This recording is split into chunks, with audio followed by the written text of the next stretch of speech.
What is up, everybody? John here with Motivation Theory Running on a balmy, but a little bit cooler, 80 degrees, balmy, overcast, and what turned into an extremely soggy, torrential downpour. And that stuff happens on race day. And that segues really good into what I'm going to be talking about today, which is the things that I do to prepare for an ultra marathon 10 days out, 7 days out. Today we're going to be talking about those tips and things that I do to prepare for ultra marathons. Whew. Gotta love the rain. Let's get into it.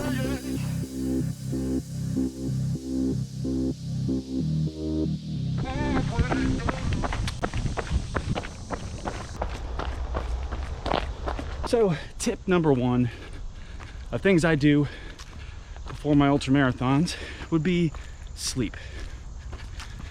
Now, I don't necessarily believe in banking sleep. I believe in topping it off. I believe that there is something to be said with getting enough sleep. I probably am always a little bit on the sleep deprived side just because of the nature of doing a YouTube channel, having a family, and when I can actually do certain things. So I stay up editing late a lot.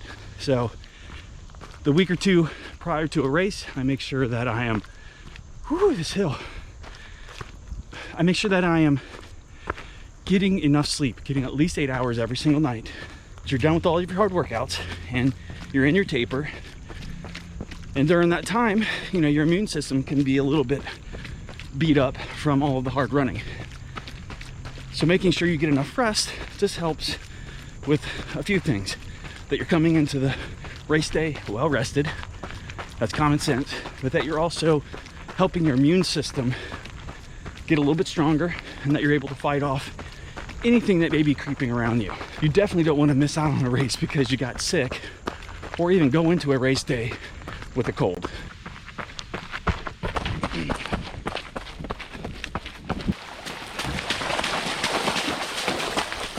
Tip number two. One that is extremely important.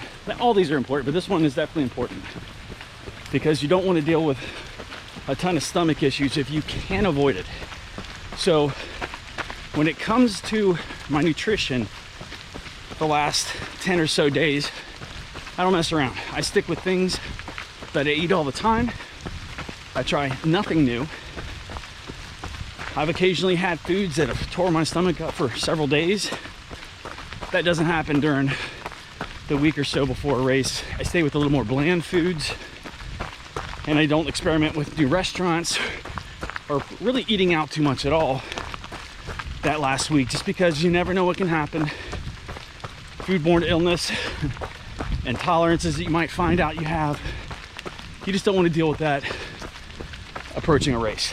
Another tip to keep in mind is, I think, probably one we're all familiar with, and that is staying off your feet as much as possible the couple days beforehand. It's definitely not the time to go sightseeing and long walks around a city, especially if you're doing an ultra out of town. You definitely want to try to rest as much as possible. For me, that's not a huge deal. For me, it's more about resting my mind. There's so much going on in my life, being, you know, a father of 5, working a full-time job, running a YouTube channel, and training. I have a tendency to feel overwhelmed most of the time. And leading up to a race, or even during a race, having the anxiety of worrying about all these things you have to do or needed to do, you got to come to peace with that. Knock out what you can knock out. Make a list of everything you think you need to do. Knock out what you think you can reasonably, keeping in mind the previous tip. And just come to peace with the things after. Schedule those for a later date so you don't have to think about them. So you're not thinking about them while you're out there on the course or in the days leading up to it. That's definitely something that is one of the bigger issues for me, and one I struggle with all the time. Now, a tip that is near and dear to my heart and that would be packing your race kit. Now, depending on what race you're doing, the type of race, I talked about this in the past, that will depend a lot about what you put in your race kit. But this is definitely something that you need to look into. You should have been kind of training and knowing what you need. So from a nutritional standpoint, hydration standpoint, gear standpoint, you should kind of know what you need, whether it's headlamps, lube, snacks, rain gear, layers you may need for your race, glasses, gloves, all the things you could possibly be putting in a race kit you need to think about. Now, I recommend not doing this the night before. I think you want to pack this several days in advance. Make sure you order anything you don't have, and think a lot after you get it packed. Make sure that you have everything you need, because you will remember things after packing that you didn't think of.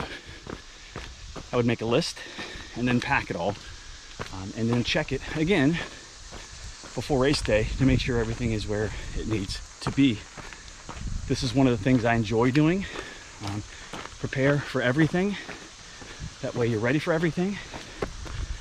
Don't let the easy things, the things that you can avoid, don't let those things be derailers or issues on race day just because you didn't pack your kit well enough. And I will be doing a video on what I'm packing in my kit, specific to me for an interlupal race. It's pretty common what I would have in a point-to-point, but I'll share all of that with you guys here in a couple days.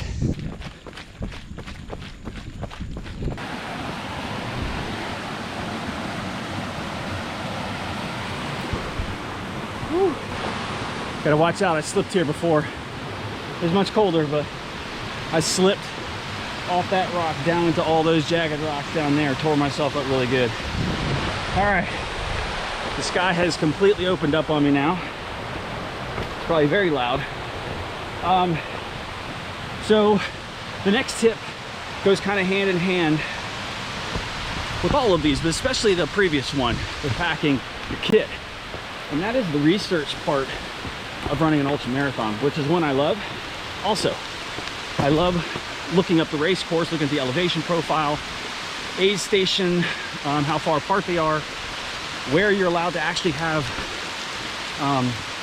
your crew meet you, if you're allowed to deliver your other kits, if you are doing a point-to-point and you have multiple kits that you need to drop at certain points for changes of shoes, changes of clothes, whatever it is that you know you're going to need for the race that you're racing.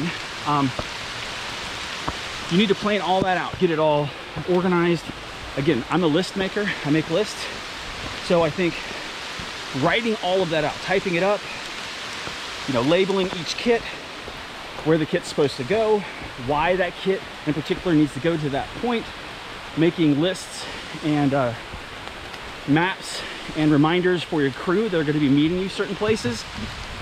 Doing all of that in advance, well in advance, just makes it so much easier on race day to not have to stress about that.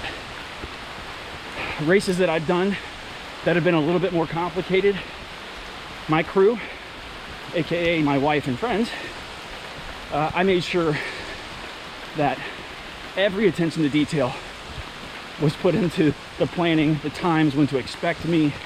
I even downloaded an app on my phone that sends out a ping to an app that she could download. She has a code so she could track where I was and have an idea, especially if they're watching little ones. It's just respectful for those people who are coming out to support you. So, logistics, planning, you can't overdo it. You can't overdo it. So I would recommend going online, looking up race blogs, looking at the notes, packing lists that maybe other people have posted for races, because people are nice and do that kind of thing. And look that stuff up and get yourself squared away that way. The only thing you're worried about on race day is your race, is you propelling yourself down the race course and executing the plan that you've laid out. And that leads me into the next tip. Visualization, really planning your race out, what you're going to be doing, your walk-run strategy, and this all feeds off of the research you've done. If you have a large amount of flat areas you're going to be running, probably good to have a walk-run strategy laid out. If you're running a very hilly, a lot of vert, a lot of the course is going to dictate to you what your pacing strategy is. And again, this is for the non-elite folks. Even they need to do it, but for those of you who are not an elite, can't run the whole race or even most of the race, depending on the distance, visualize what you're going to do. Think about each segment like I'm out right now running the course. I have each segment broken up into my mind about how much time that I want to spend on each one, where I can gain time, where I can give a little bit back, and the benefits of each. Like right now, I'm coming into mile 5.3. I have about, I don't know, 3/4 of a mile climb. This one is runnable in parts, and other parts like this are not something that I have to run. There's no reason to. I'm not really going to gain a whole bunch. I mean, if I save 2 minutes, is that really going to benefit me much over the long run of the wear and tear on my thighs, my legs? So just think about that kind of stuff. Anything you think can happen, plan for the good stuff and plan for the bad stuff. Because when the bad stuff happens, how you handle it dictates whether or not you finish a race or you don't finish a race. Look what other people have done. A lot of people will post about their after actions of races, what they would have changed, what they wish they would have known. I've done that on this channel for years. Look those things up for certain races, take note of them, and some of the things may never happen to you. But you know what? If it does, it'll be very beneficial that you plan for it. Racing is extremely exciting. It's one of those things that I just love to do. I love the planning of it. I love the aspects that are not just the putting one foot in front of the other, the mental aspects, the planning aspects, the logistics. It's all part of the process and the experience of running an ultramarathon. I hope that you all find some benefits in some of these tips. If you have thought of some things that I have not, and again, this list wasn't all encompassing. There's definitely a lot of things that can be added. So if you're willing, please leave your tip or tips down in the comments for everyone else. Again, the Motivation Theory running community is a helpful community. We support each other and we look forward to seeing each other succeed.